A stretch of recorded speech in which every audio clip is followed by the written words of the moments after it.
గోపి,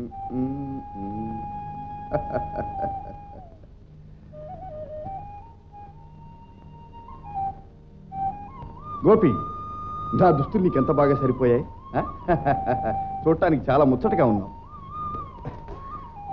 ఎంత విలువైన దుస్తులు వేసుకుంటే నేనేదో తప్పు చేసినట్టు అనిపిస్తోంది మహారాజా.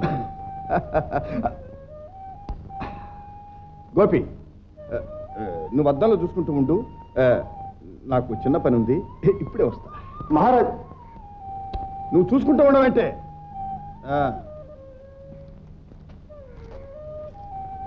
నేను చూసుకోను, మంచి సోగ్గా ఉంటే.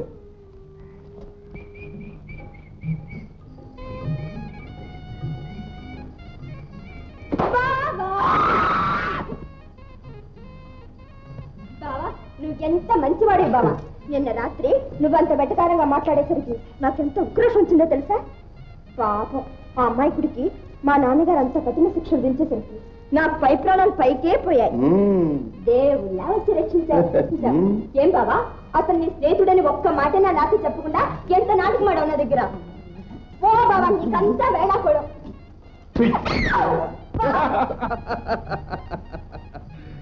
నిజంగా పిచ్చి పిల్ల.